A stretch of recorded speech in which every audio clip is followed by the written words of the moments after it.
that? Oh God, I'm gonna die. I gotta get this on camera. No.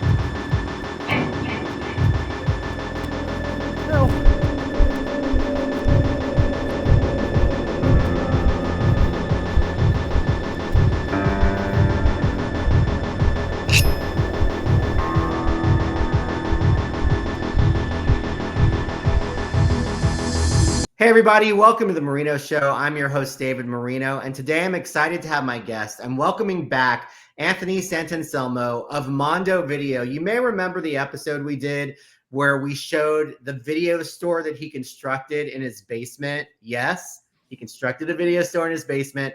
Thousands of videos on different formats, VHS, Laserdisc, DVD. It's awesome. And when I was thinking about, also have to mention, big detail here, he's also an animator for South Park, for all you South Park fans.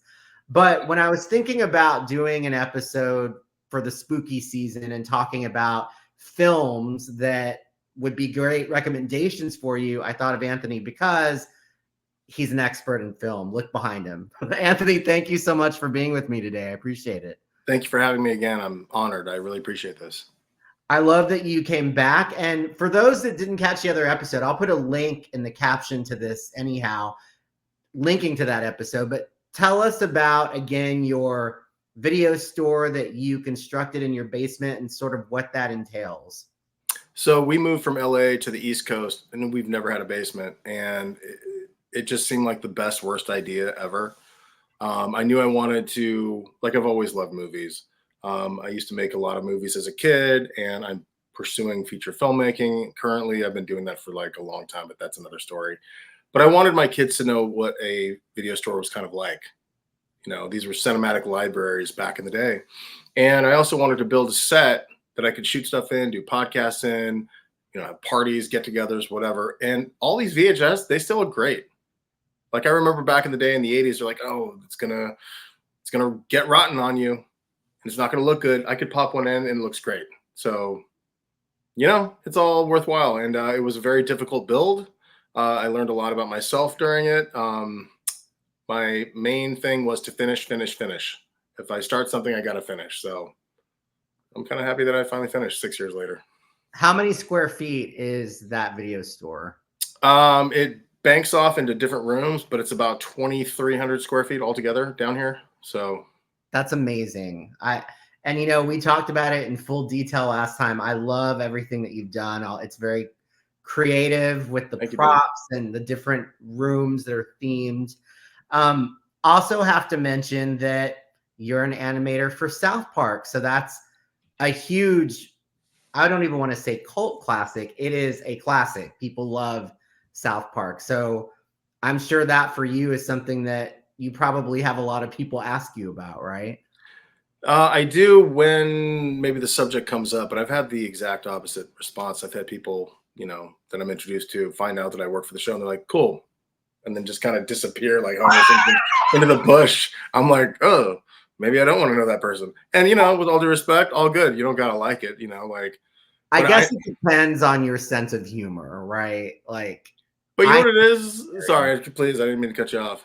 No. Go ahead. It's so interesting, like, because it's like the arts, if you will, it's television, and everyone has an opinion on if they like a show or not, or if they like a movie or not. When they find out somebody works for a particular whatever, if they like it, you know, like you're instantly in the club. If they don't, and I don't know any other gig that's really like that except for maybe politics, you know, like, what if I'm like, yeah, I'm a dentist, and they're like, screw you. You're like, what did I do? You know, I'm trying, you know what I mean? Like, it's just so interesting. But I've had all variations, mostly positive, but you always remember the ones that's, you know, that are like, dude, you're doing the devil's work. It's like, whoa, bro. It's a show. Yeah. You know what I mean? Like, think it's biting satire, but anyway.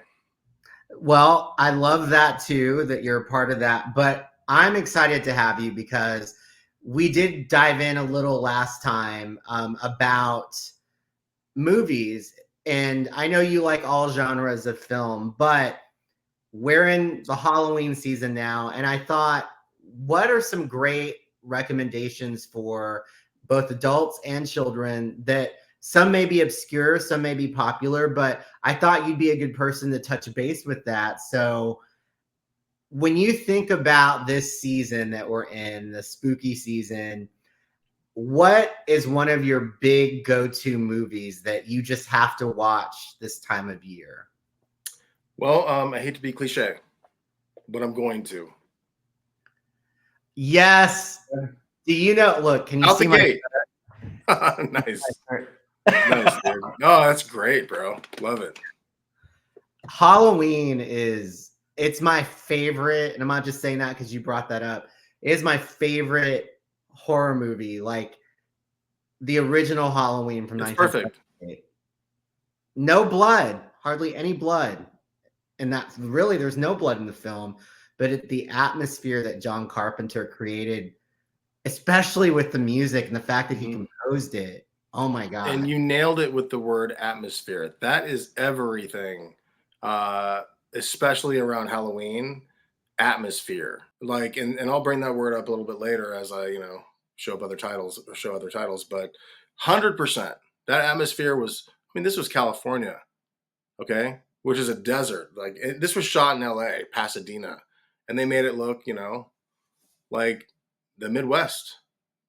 Little falling leaves here and there, perfect subtle score of somebody walking, it just all works, Anyway. I don't know if I'm sure you have. I've watched a lot of documentaries on the making of the original Halloween. And when you mentioned the leaves, I remember that I think it was John Carpenter they were talking to, or Deborah Hill, or someone on the film in the crew, that they had these bags of leaves that they would pour in the street to make it look like fall. But then because they didn't have any money, or because they had to ration everything, they would go back and collect all the leaves and put it in the bag so they could go to the next scene. I thought 100%. That was amazing. Movie magic on a shoestring budget. Yes. So definitely Halloween. What's another, movie out there that maybe some people wouldn't know, or they would know that you love to watch? Well, for me, again, this is very biased. But Elvira, Mistress of the Dark, man, if I want to like get the juices flowing, like, this is cliche, but Halloween is every day for me. I'm going to get my stage right direction down. That's the horror section. It's the largest. I'm sorry. Is that right? Hold on. Yeah. Hello. I was wrong. That's the horror section. It's the largest section in Mondo Video in terms of genre. So I pride myself. In fact, there's several sections that are dedicated to horror in this video store. But if I want to get the juices flowing for Halloween, I definitely throw a little Elvira in there. Mistress of the Dark. I mean, this is great as a gateway for, when I say kids, I mean maybe 10, 11 up, you know what I mean? Like, they're mature kids.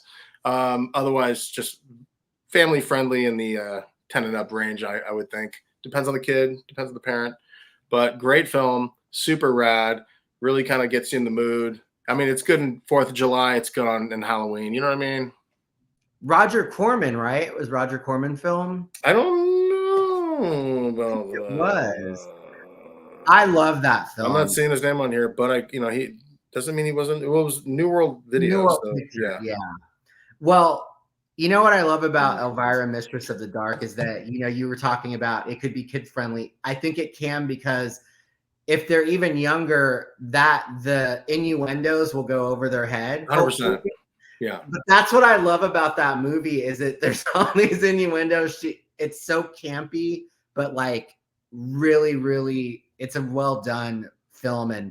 And Cassandra Peterson, she's just embodies that character, always has. And what I love about her too is that she owns it still to this day. Oh yeah. That character. Yeah, that's a great. I can remember watching that as a kid. Elvira. Yeah, there's a couple of scenes in there that are like, not obviously kid friendly, but especially when she's working on the marquee and she falls with the, whatever. So if they can't read, it's perfect. If they can, depends. But crude joke. But Elvira, Mistress of the Dark is one of my picks. So yeah. Okay. What else do you have? My all-time favorite film is Dawn of the Dead. So, I mean, I could watch this any day of the week. It's just a great kind of subtle goblin score background, ambiance. A film you could just put on anytime. It's obviously a great watch. Like I said, one of my favorites. But it's just got that haunting kind of tonal Halloween, if you will. I mean, it's the end of the world, and it's a superb picture. I think one of George Romero's best. I mean, I love Day of the Dead too, but I would throw Day of the Dead on there. It's obviously not a Halloween film, but it's a great zombie film, in my opinion. It's 1978 version. Yeah, and there's something about 1970s horror that's just a different level. I Oh also yeah. think of Black Christmas. It's dark, and Mm-hmm. I love kind of seeing even some of the current filmmakers will do the little, tip their hat to that film. But it's interesting when I see them do it to Black Christmas, because while that film is known amongst horror fans, the original, it's not like necessarily a really popular one that people always talk about, at least in Yeah, some. I think there's a bit of it might be getting aged out a little bit. It's obviously regarded as a classic, but it's still recognized, and it's, I think, thankfully, with the YouTube generation, like it still gets pushed, like, hey, like all these reviews and the VHS, community is front and center. I mean, I saw like it was like some kid who was like, dude, check it out, like on some VHS group holding like a VHS, and they probably were not 18. You know what I mean? Like I was like, oh, okay, so the world might be okay. This is cool, but it's definitely a fantastic film for sure. What are some others that come to mind for you? Boom, Ed Wood, dude, straight up. I just love it. I'm a huge fan of this movie. This is a year-round film, but like for me, it's just, it's Ed Wood, dude. It's campy, it's horror. It's got that I mean, it's got Bela Lugosi. So, it's just a great film. I throw this in for just kind of that Halloween vibe a little bit. Um, yeah, it's just a fantastic film. So, I got a lot, so Yeah, we'll go run through through it. it. You know what? Just pick them up and go through them as you want, like, so we can talk about all of them, because I love I'll talking. just say this. I'll just say this. I mean, this is kind of my kid pick, but Garfield Halloween special Oh, okay. back in the day. Was that like in the 70s or 80s? I think it was 80s. I like Garfield. So. Solid. So you could find it on YouTube. I actually have the DVD here. My kids love it. I went to find it. It's missing, of course, but it's around here. It's just a solid Garfield episode. My sister and I back in the day, so there's some nostalgia to it. We used to watch it like all the time, and there's some really creepy elements to it artistically. So, and it's not just like Garfield and Odie. It's like they go to this old man's house, and he's not drawn in the vein of or the style of Garfield and Odie. He's definitely otherworldly, and as a kid, it'll shake you a little bit. So, put that on the list for the gateway horror, if you will, for the kids. But the next one will probably be straight up Poltergeist. Oh my God. I love, love, love, love Poltergeist. That was, when I was a kid, I remembered I'd try to recreate the scene of running down the hallway because I loved the shot, how it was like, that how they shot it to where it looked long. And then what I'm talking about. It was Chief Brody in Jaws when he sees the kid Yeah. getting attacked or whatever in the ocean. Yeah, obviously Peter Jackson did that later on with Lord of the Rings. When they zoom out as they're pushing the dolly in, or vice versa. It's a great effect. That was the longest hallway I've ever seen in my entire life. I know. And useless fact, that house is for sale right now. I think it's sold. I'm Did so it sad. sell? I'm so sad, I dude. know. And I felt the same when the Goonies house sold, because for years, actually, the Home Alone house was on my list. Because wishing is free, so I'll wish it. I'm like Home Alone house, Goonies house for sure. That was on well before Home Alone house. And I grew up in Los Angeles, in Simi Valley, where they shot Poltergeist. Was not too far. It was like 15 miles from us. We would like swing by the house just to like look at it and gawk, and then go on with our day. It never changed. I know it looks the same today. When they showed that photo of it for sale, Yeah, they're like, this is not from 1982. This is literally today. So, yeah, it's an um, amazing, amazing film. And Heather agreed. Rourke, the young Yeah, man. child star, she the late. Mhm. Um, I mean, she was such an integral part of that film, and really, they all did. I mean, the whole cast Sure. ensemble, but they're here. That was just iconic, and just thinking Oh, about that movie. huge. She is probably, I mean, she's 8 months older than I. She's a 76 kid. I'm a 77 kid. And I had a crush on her. She was an older woman, right? I was a little kid. I was like, oh, Heather O'Rourke, man. I loved Poltergeist. Poltergeist 2 came out. That was a huge deal. Poltergeist 3 came out. I'm like, are you kidding me? Wow. And I remember when she had passed, it was like, it was I felt like I lost a friend. You know what I mean? Like, this was a big deal to me back then. I'm not trying to like make this kind of a morose episode, of course, No, but no, I it get was it. a big deal. And I remember I clipped out in the newspaper what had happened, and I showed my friends, and I think it was in '88.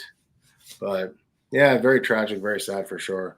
But I celebrate her work every year, and yeah, what a talent, you know. Yeah. What else? Hell Night, bro, with Linda Blair. Oh, Linda Blair. Yeah. Yes. Now, this is another nostalgic pick, so I apologize if it doesn't, age well in terms of pacing or whatever. Um, I swear this is almost the Mandela effect for me, but I guess it would just be a personal misremembering because it's not like a lot of people think this. I swear I first saw it on Movie Macabre with Elvira. I snuck in and watched Channel 9 in LA, and I could have sworn she showed this. But I think what I had done, and it's funny because I'm getting conflicting reports on Google or whatever, but on her IMDb in terms of Movie Macabre, Hell Night's never mentioned. But I think as I'm talking about this in real time, stay with me, folks. I think I did watch Movie Macabre, and then it ended, and then Hell Night immediately started. I think that's what happened because it starts with a scream because it's a frat party thing, or hazing, or it's a Halloween night or whatever. I just loved it. I loved it. I knew that I was watching something forbidden then. I was probably 7 or 8, which is way too young to see a movie like this. And it works for me. So every Halloween, I never watch it year round. Every Halloween, I throw it in, and I just totally appreciate it. It's kind of a dark, campy movie. Kills are pretty okay. And FYI, it's actually streaming on Shutter right now. Oh, sweet. Yeah, I saw it on there the other day. So But why would I ever do that? I when you have can watch this. No, I the stream original, all the time. Yeah. I would have to then, dude, go Amityville 2, dude, which is just a hardcore Italian production. Movie's super fun and super like, what did I just watch? the brother and sister relationship. I mean, So that random. always, yeah, it was so weird. It was just like, did they really just? And I saw that movie young and just was like disturbed by that. But God, that movie is so out of the Amityville sequels. That one is up there. Um, and then a little, another. I mean, I could bore you again for hours, but Black Roses is another cool demonic. Band comes to town, turns everyone into demons. This is actually an embossed cover, so you might be able to see like it's like raised. Anyway, yeah, it's a pretty sweet flick, 80s. So I would have to say, in terms of kid Halloween movies, I wouldn't say it's my favorite, but I appreciate it. Mick Garris wrote it, from an original idea from, I think, is the producer. Mick Garris is director of Critters 2 and a lot of Stephen King adaptations. And so he did the Stand miniseries. Also just a all around good guy. Hocus Pocus, dude, for the kids, dude. It's atmospheric. Back in the day, I had a huge crush on that one. You know, when she was in LA Story and Hocus Honeymoon Pocus in was Vegas. Remember Honeymoon in Vegas? 100%, bro. I was like, I'm gonna go see Honeymoon in Vegas again because Sarah Jessica Parker. And Unfortunately, that's not popular these days, but I don't care. That's square pegs and these films. I was like, yeah, dude, she's pretty fly, dude. So, but the atmosphere in this movie is spot on, dude. I love the town. I love the setting. Back in the day, I used to actually, like way back in the day, used to smoke a little with Omri Katz. He used to go to the Cobalt Cafe in Woodland Hills. He had this green VW bus. He's a very nice guy. Bit of a hippie. Yeah, so I just have all these good memories, So fun fact, Leonardo DiCaprio was approached for Hocus Pocus and he passed and Omri Katz got it. I did not know that. And he passed for What's Eating Gilbert Grape. Great picture. That was filmed here in Texas. Oh, I didn't know that. Yeah, that was filmed in Texas. Yeah, that's a great film. But I mean, Hocus Pocus, I think what's so cool about Hocus Pocus is that it took a while for it was one of those movies that sort of, when it came out, it wasn't like a hit, but then over the years, it just kept getting bigger and bigger and bigger, kind of similar to like films like A Christmas Story or even The Shining, because when The Shining came out, I'm sure it was not a hit. And I didn't know that actually. Yeah, over the years, it became a bigger deal, but when it came out, it sort of came and went. So interesting. I love that about Hocus Pocus. Now, this is a controversial question for Hocus Pocus fans, but what did you think of the sequel? I actually don't remember it, and I watched it. So I watched it with my kids. I remember there was a scene like I'm sure it was fine. I just don't have recollection. I hate to say it. It doesn't mean it's a bad film. I can't offer you much on that one. I'm sorry.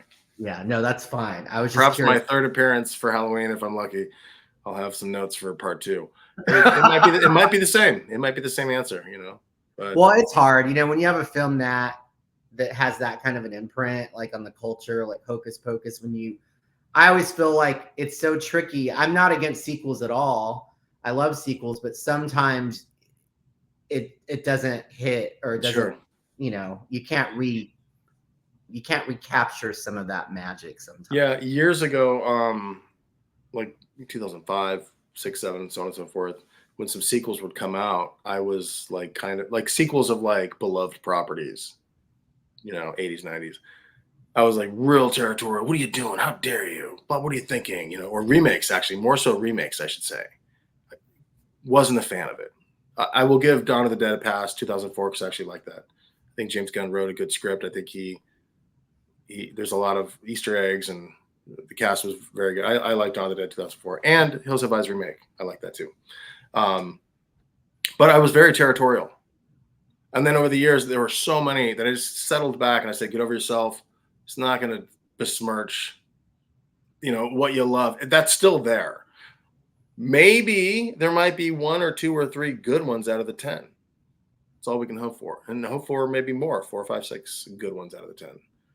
At this point, 20, 30, 40, 50, 60. But yeah, so it's funny you had mentioned that. But in terms of like the sequel, Hocus Pocus 2, it's hard to recapture that magic, as you said. And obviously, it's perfect timing to bring up the Goonies 2 rumors that keep, haunting us. It's just like at this point, it's a joke. Yeah. I don't think anybody wants it except for maybe God bless Corey Feldman. But I say that with respect, for the record. No.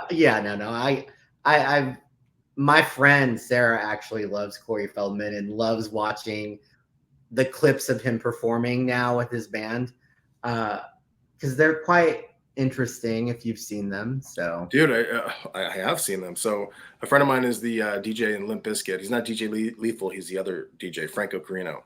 And he came in through Georgia in Alpharetta, which is a neighboring city, back in August. So he got a side stage, backstage, yada, yada, yada. It was great. And Corey Feldman was headlining. But as we were driving to the amphitheater, the heavens opened up and we got completely rained out for like an hour. And they had to keep the show going because they had scheduled bands. So Corey couldn't perform. And I was like, dude, that sucks. Like, I wanted to see, you know, Corey's band. Fast forward to the end of the show. Fred Durst, God bless him, had the idea to strike all the furniture or whatever, the tables in the cafeteria.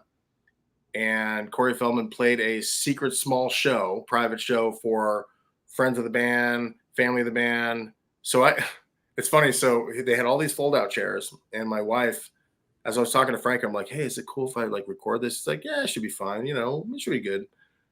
Fabian gets a seat in the front and saves one in the middle. So I literally am sitting in front of Corey Feldman, like 5 feet at best. And I recorded with my camera.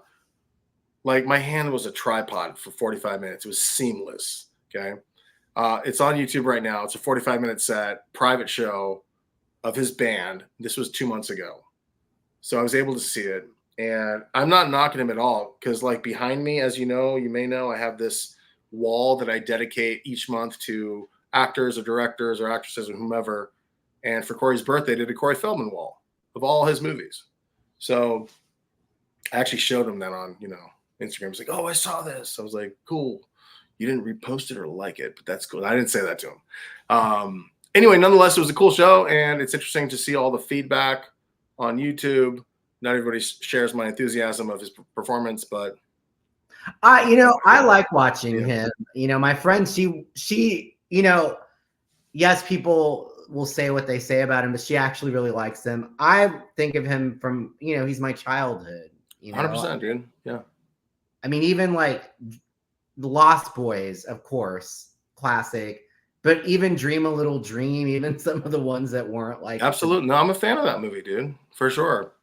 And then he did the sequel to Rock and Roll High School. Rock and Roll High School Forever. Yeah. So I love Corey Feldman.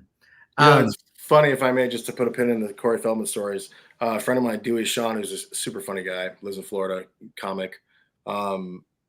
He said that I think was at like a mall or something, and Corey Feldman was playing. His friends were clowning him for watching him. And he's like, dude, he was in Lost Boys. How am I not going to watch? Like, I'm not going to watch him. You know what I mean? Like, he was in Lost Boys, bro. I think his friend split. So, well, and not only that, but you know, what's funny, of course, Goonies was something that I always think of him from. But for me as a kid, putting all those other movies aside, I love the Friday the 13th films. And Tommy, I mean, come on, yeah, like bro. Friday the 13th part 4, and then he made that small appearance part 5. But like that, to me, like him being in that movie was bigger to me than even like Goonies and some of those other movies for me, because I loved Jason and the fact that he was in that when I would see him, you know, in all these other films that were, of course, iconic in the 80s. I always went back to Friday the 13th part 4. I just love it so much. Now, listen, I don't know if I could show this to you. I'll have to send you a screenshot. It's the back of Black Roses. Okay. It's a little risque, if you will, but it's a monster effect at the same time. In Friday the 13th part 4, when Tommy brings in, I forget his name, God rest his soul, he just passed. His name's, is it Eric Anderson in real life? Like, I think so. Remember the hiker backpacker? Yeah. So he comes into the room, he's showing him all the effects, and at one point Corey Feldman puts his hand in that monster puppet that's used in Black Roses. Yeah. So, or a variation of that is used. So close. It's such a specific look. Maybe I can show you. I don't know. Hold on. Right there. You see it in the corner? Oh, video? Yeah, I do. I don't want to go any further because there's some. There's stuff but anyway, crazy little fun fact. But nonetheless, I'm with you, dude. Dude, Friday the 13th part 4 is the best. Part 3 is my favorite, but part 4 is the best.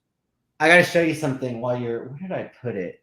Where did I put this? Oh, So, you know, those of us of a certain age remember cassette tapes, right? Um, 100%.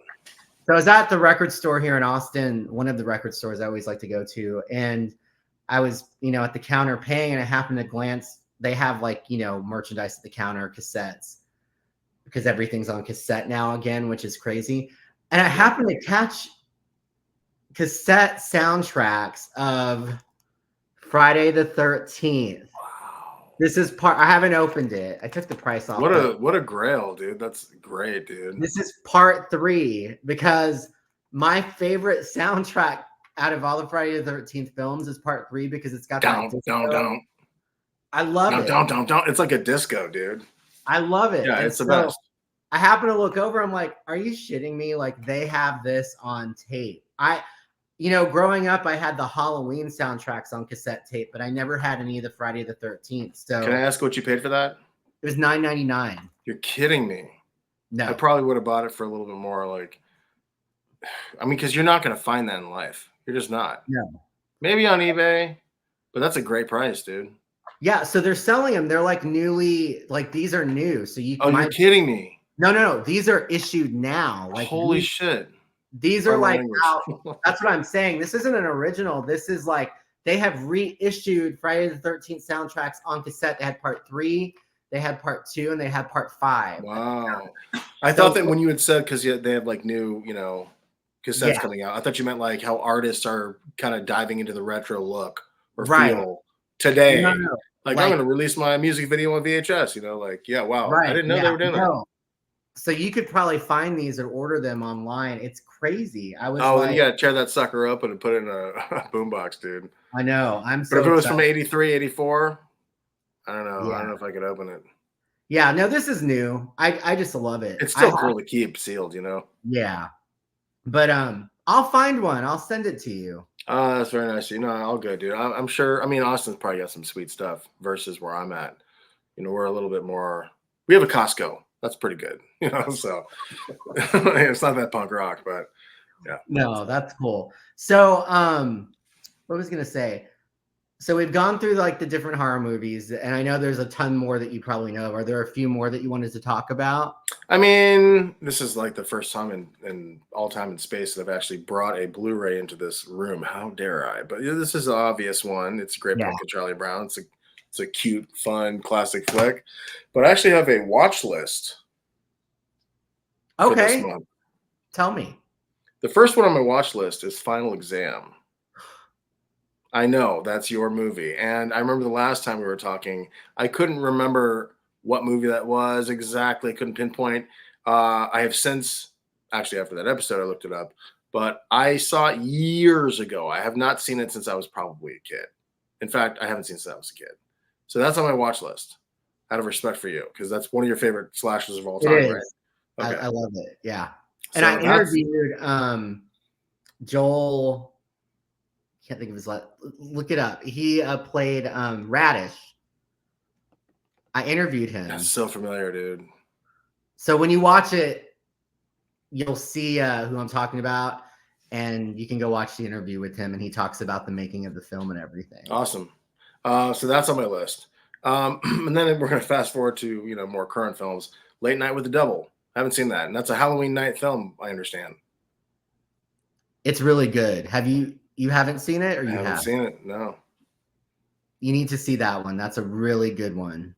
I feel like I'm I'm already stale because like everyone's seen it. I'm sorry, I'm not a better guest, sir. I know, but yeah. No. No, just like we've all seen it, bro. This guy sucks. No. There's a lot. I always feel embarrassed because there's some movies from the like the 80s that I haven't seen that are like horror classics. But no, Late Night with the Devil. It was. I think you'll like it because it's kind of old school. Oh, I love the vibe already of it. I like the aesthetics. I like the premise. Yeah. I mean, it feels like it's like an unfolding in real time type film, right? It's a taping. It is the whole. It's like, yep. It has that whole. That's great. I love it. What else? I'll probably just watch some. Actually, it's funny because it's on my list, but I just saw Speak No Evil last night. The new Blumhouse. Have you seen it? I haven't, and I want to see it just went to streaming, I think, Okay. today, but I want to see it. Yeah, it was okay. It was pretty good. It was worthwhile. I mean, James Avery is like, it's funny to watch him in that film, and he's good in that film. Don't get me wrong, but I mean, you've seen Split, right? Yes. Oh, you know Yeah. what I mean? Like, you've seen this guy go like, damn, he's got range, right? Yeah. So he's very good in this film for sure. So it's like you're kind of waiting, like you see some subtle moments of like, oh, there he is. He's getting great. Oh no, he's not. He's pulling back. I recommend it, but before that, they had announced that, and this is on my list, my recommendation list, or my watch list, I should say.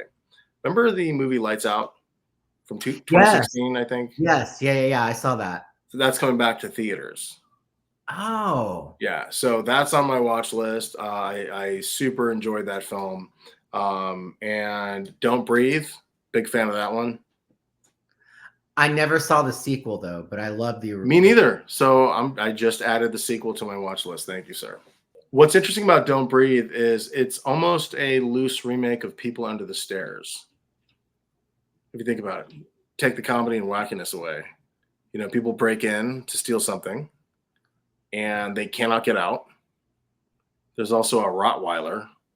Okay. I mean, I can keep going and going. There's a few like serious parallels to that movie. Yeah. But I totally recommend that one. But yeah, I got a couple on my watch list. I think the highest are, like I said, Final Exam, Late Night with the Devil. And I hate to admit this, X, Pearl, and Maxine. Haven't seen any of them. Oh, they're all different. They all have a different aesthetic, but that's the point. I've seen them all. I really enjoyed them. I would say that I actually probably enjoyed Pearl the most. That's what I hear most. Yeah. Yeah, I enjoyed that one the most, I think, out of all three of them. I think they're all good. And what I appreciated that he did is that each film, I mean, even the film, the way it's shot, it fits the time. Mm-hmm. Like 70s, that they were making up porn, 70s porn. And then Pearl was like back in the, I don't know, like 40s or 30s. It's got that wizard. Oh, I didn't know that. Okay, cool. Yeah, it's like goes backwards. It's like a prequel. Well, I knew it was like, I thought it was like more, I don't know anything about anything because I haven't seen it, but I thought it was like 1800s. But do you mean aesthetically, the look of it, or it's literally in the 40s? No, it's literally like in like the 40s, 50s. Oh, interesting. Okay, cool. Yeah. And it looks it's got that kind of Technicolor, you know what I mean? Like the sure. Little pop. And then Maxine looks like the 80s because it takes place in the 80s. So I think you'd enjoy those. Those are definitely good to have on your watch list. There's like, people talked about Maxine. There was some talk about it. At least I saw some of the articles that people were underwhelmed by it. But I think they're all very different films, and it just depends on what you click with. I clicked with Pearl. I thought that was the best one. I'm just stoked that Ty West is like working with Kevin Bacon. It's like, dude, you're due, bro. You are due. This guy's been doing it since like The Roost, 2005? Yeah. I mean, this guy's been banging them out. I mean, not like relentlessly, like, for 5 cents or anything. Like he's just consistent. He's an indie horror director. It's nice to see he's got an upswing of films that are being, well received and recognized, and his budgets are getting bigger and his actors are getting more prolific. So I'm very stoked for the guy. And you have to watch Maxine, if anything, just to see what happens to Kevin Bacon's character. How dare you, sir? That's a spoiler alert. I'm not going to watch it now. No, I'm all over it. I'm all over it. But I also want to, kind of getting back to Final Exam, I also this month want to really kind of get back into the slashers, like the Prom Nights and just all of that type. Just late 70s, definitely 80s slashers. Might pepper in some 90s. But I also have to give a shout out to The Babysitter in 2017. I think McG directed it. I love that movie, dude. It was so good. It came out of nowhere. I'm like, dude, this is great. I didn't know what to expect. You know, it was just, I saw it on Netflix when it was out, and I just thought, oh, I'm going to see what this is. And it's got that perfect, to me, the perfect combination of comedy and horror and like gruesomeness. So it all kind of, it's not the same as Scream, obviously, but it's got that sort of wink, tongue-in-cheek stuff. So I really like that one as well. And I love that you mentioned slashers, because that is my favorite genre of horror films. I just always resonate with that, because that's what when you think of movies you watched as a kid, I always think of those, because those are the films I watched with my dad. Like, oh, cool. He loved Jason. He thought they were funny. He thought Jason was hilarious. Like, that just means he had a badass sense of humor, dude. My dad did. He passed away. And they were kind of funny. Oh, I'm sorry to hear that, dude. No. I'm not trying to be now. Who's going down the morose lane? No, all good, dude. No. I think of it because like that's like a pot. That always is like a great memory for me watching those films. That and Jaws. We used to like to watch the Jaws movies, but Friday the 13th, like, because my dad he did have a morbid sense of humor. And kind of what I have. I definitely take after my dad when it comes to sense of humor, because I laugh at things that are not supposed to be funny, but I think they're funny. There's humor in it. And so he always thought Jason was just funny, especially the scene I'll never forget. It was part 7. Was it part 7 or part 6? One of them, where the girl's in the sleeping bag and the best kill ever. Just whacks her. Well, because the physics were not on his. Well, it clearly was on his side. Yeah. Because he was like the strongest guy in the world. She was like completely parallel to the ground. It was like there was no slack because he's just so strong. Yeah. And you just whacked her against the tree. It's one of the best kills. Very creative. I love that. Yeah. He's very resourceful, that Jason. I know. But I always wonder what's going to happen with the future of Friday the 13th, because of all the issues they've had with rights and the behind the scenes kind of arguing over who. I actually don't know much about that. Yeah. I know, I know they released a video game, and Michael Bay of Platinum Dunes or whatever. Yeah. Was it Margaret Nispel? No, I forget who directed it. Anyway. I think it was. Well, I know he may have directed the Texas Chainsaw Massacre film. I could be conflating the two, but point is I know they had the remake and that did pretty okay. So where's the next one? That was some time ago. So when you said that there were some behind the scenes, perhaps. Yeah, there's some.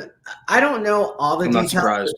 There's been some arguing over between Sean Cunningham and between who owns what, and so it's stalled because after the remake happened, now they haven't been able to make any because it's been tied up in the legal system. Bummer. Yeah, I know, because I really want to see, something new come out from. Yeah, we could have had 7 Jason films by now. What are you guys doing? Come on. I don't care if they suck, just make them. Anyway. So, what is it for you? I know you like all genres of horror, and by the way, I'm just gonna make this episode an hour because we're talking. Oh, God bless. Totally good with that. If you have the time, it's just 15 minutes. So I wanted to ask you, I know that you like a variety of films, obviously looking behind you, and that you are a collector of film and you have a lot of knowledge on all the different genres, but what is it about the horror genre? As you said, you have a larger kind of supply of those or collection. What is it about that kind of drew you in? I'll try to make my answer short and concise. You said we have 15 minutes? This will take 15 minutes. No.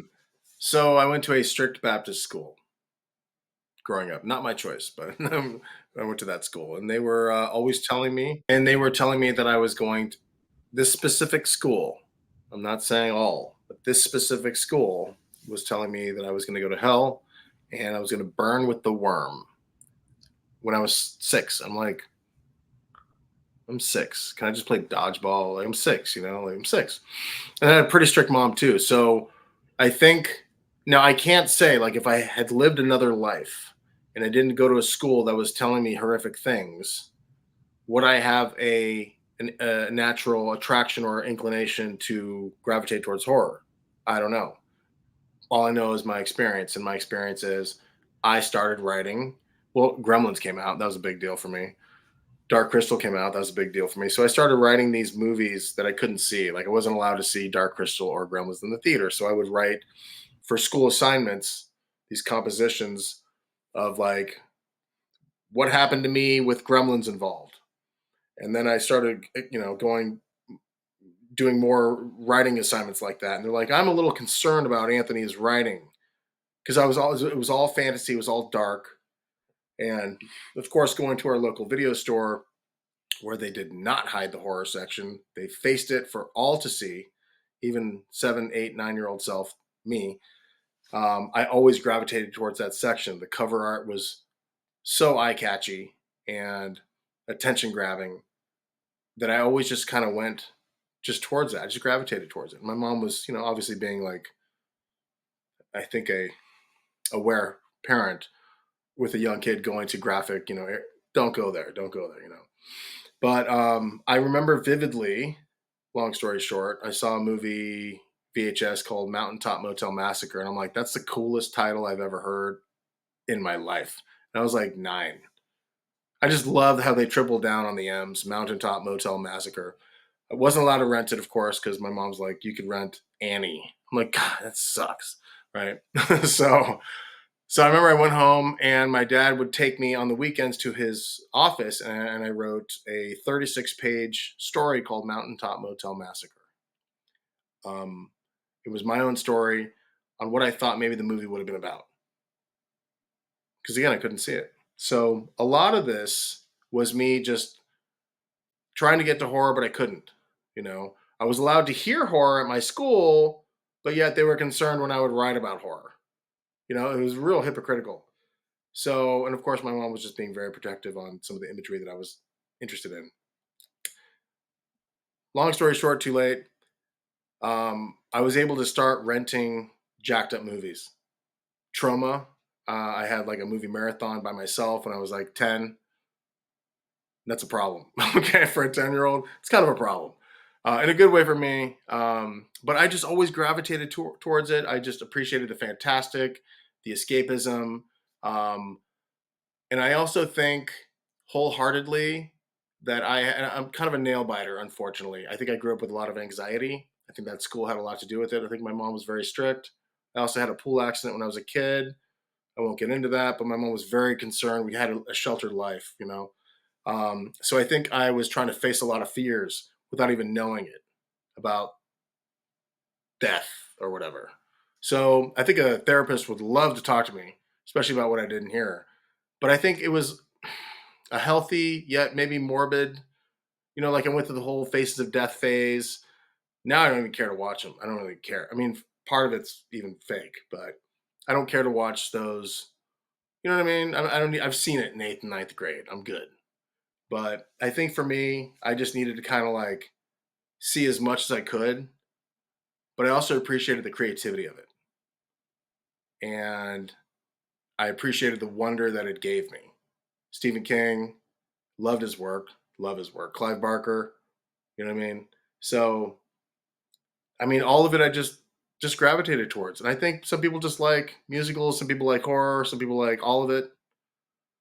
I think comedy is my core, but horror is like my identity aesthetics, if that makes sense. So, anyway, enough blathering. Thank you, sir. You got me going, sir. Yeah. I feel the same way. Like I love it was an escape always for me, horror. And like I think I just always like the idea of somebody like I think I always liked the final girl and just going through all those. I think subconsciously, now that I'm an adult, I can kind of look back. Sure. I used to get made fun of a lot and all that. I think there was always this for me, the survivor sort of thing, like screw all of you, I'm still gonna live. Nothing's gonna take me down. That sort of identifying with that kind of thing. So it's funny why you gravitate to things. When you're an adult, you sort of you're like, oh, well, that makes sense, Well, it's funny you mentioned that when you said Survivor. This is a tale about survivors, and I love watching people trying to figure out. This almost fell on me. This literally, but that's a move my 3-year-old would do. So now I'm 3. God bless him. I just love movies about people trying to survive. And I think that's a pretty age-old tale that a lot of people can get behind. Whether it's drama, horror, whatever, thriller. It's funny, the older I get, the more I'm more into thrillers. I mean, nothing will ever. I got the stagehand down. Wow. Nothing will ever. I think I did that in the last episode. Nothing will ever replace this, ever. But I just love like a good, like unraveling thriller story, set in the real world. It's still a slasher. Some of these are still slashers, these thrillers. What are some that you like? What is kind of a more recent one? I don't know if I have anything off the top of my head. It's funny though, because I have behind me, I haven't even posted it yet. And I meant to on September 25th, but I have a Michael Douglas wall behind me. And okay. Because he's been in like a ton of thrillers, like Yuppie in Peril films, Fatal Attraction and Basic Instinct. 100%. Those are pretty sweet thrillers, dude. Those are more crime thrillers, at least Basic Instinct is, but yeah. So I don't know, I just love thrillers. I mean, you could throw Tracy Golden one from back in the day. I'm all for it, dude. Or you could like throw Sam Jackson and Lakeview Terrace. That works for me. He was good in that movie. Like he was, God, he was scary. Yeah, Unlawful Entry with Ray Liotta. I mean, come on, you know what I mean? Like enough with Jennifer Lopez. I mean, Fear, Mark Wahlberg.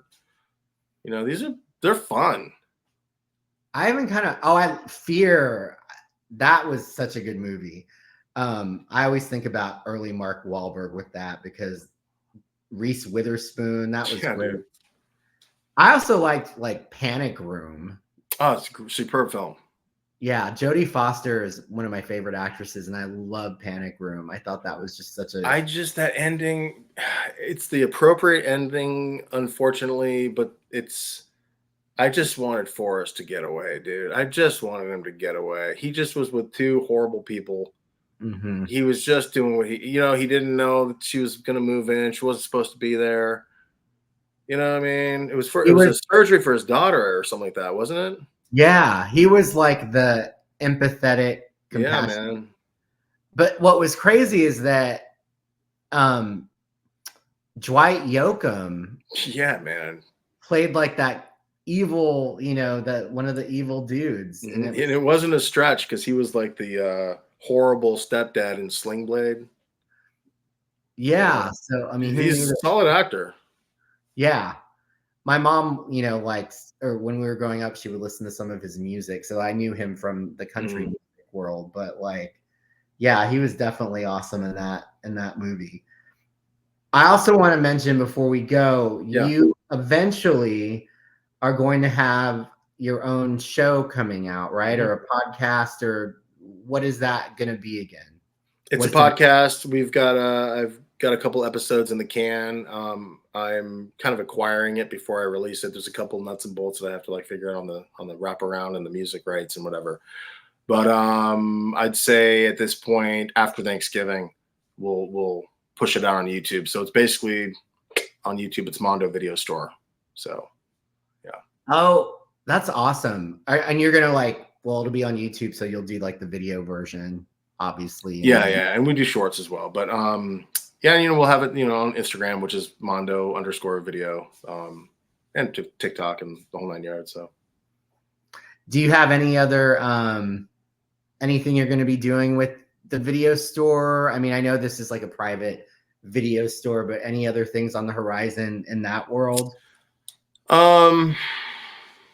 Aside from like currently just like revealing stuff or just sharing stuff, I guess, on social media for fun and nostalgia purposes. I'm working on a side documentary. Can't say too much, unfortunately, right now. It's still like in the works. Some things might change, so I don't want to speak out of form, but it's VHS related. So I'll just say that much.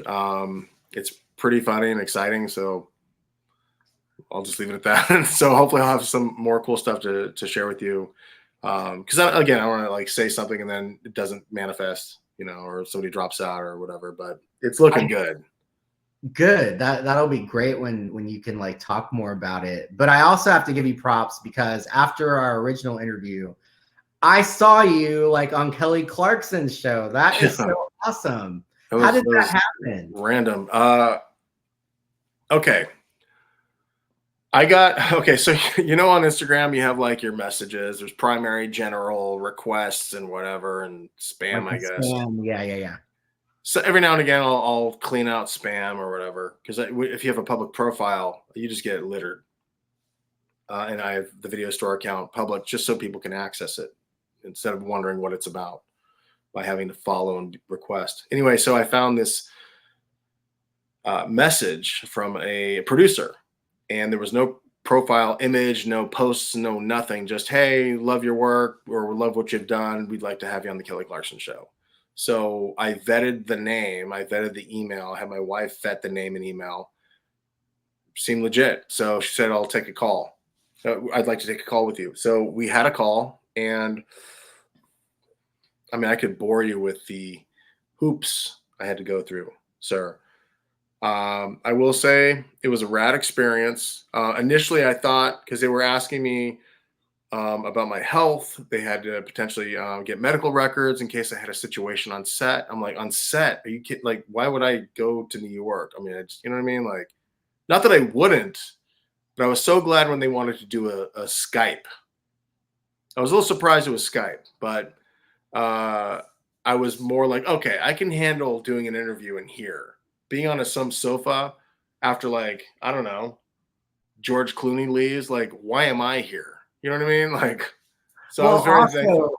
Also, if the point is to talk about your store, it makes sense to have you in the store. Sure, 100%. But like, it was a little bit like daunting, but it was a great experience. Kelly was super cool. The producers were awesome. Yeah, I can't talk anything bad about it. It was just a super left field experience. I'm so glad I checked my spam folder. That's the moral of the story. Check your spam folders. You never know. And yeah, they sent me $1,000. I'm like, oh, that's cool. Sweet. Diapers are expensive. But it was very nice of them. I'm happy to be acknowledged and for whatever I have done, whatever. But it was cool because it was a retro show. So New Kids on the Block was on the show, and yeah, it was a whole like curated like 80s thing. Oh, that's fun. I love the 80s. You could find it on YouTube. So Kelly Clarkson Mondo video or whatever, or video store. So if you're interested.